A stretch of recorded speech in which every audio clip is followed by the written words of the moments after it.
നീ ഉത്കണ്ഠപ്പെടണ്ട.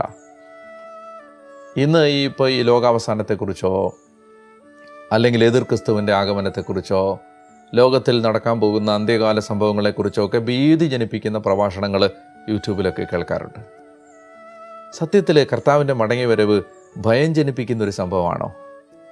ക്രിസ്തുവിലായിരിക്കുന്നവന് ഈ ഭയത്തിൻ്റെ ആവശ്യമുണ്ടോ? നമ്മൾ അങ്ങനെ അമിതമായി ഇതിനെക്കുറിച്ച് ആകുലപ്പെടേണ്ടതുണ്ടോ? നമ്മൾ ആകുലപ്പെടേണ്ടത് എന്തിനെക്കുറിച്ചാണെന്ന് ഞാൻ പറയട്ടെ.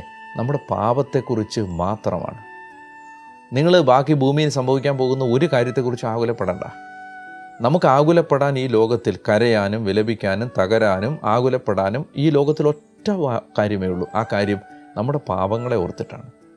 എത്ര കൊടിയ പാപമാണ് നമ്മൾ ഓരോ ദിവസവും ചെയ്തുകൊണ്ടിരിക്കുന്നത് എന്നതിനെക്കുറിച്ചാണ് ആകുലപ്പെടേണ്ടത്. അല്ലാതെ ഇസ്രായേലിൽ സംഭവിക്കുന്ന കാര്യങ്ങൾ, റഷ്യയിൽ സംഭവിക്കുന്ന കാര്യങ്ങൾ, അമേരിക്കയിൽ സംഭവിക്കുന്ന കാര്യങ്ങളൊക്കെ ഓർത്ത് നമ്മൾ ആകുലപ്പെടണ്ട. അത് ഈ ലോകം ആകുലപ്പെട്ടുള്ളൂ.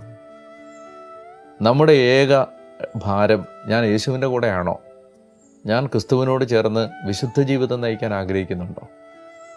ഇതായിരിക്കണം നമ്മളെ ആങ്ഷ്യസ് ആക്കുന്ന ഏറ്റവും പ്രധാനപ്പെട്ട കാര്യം.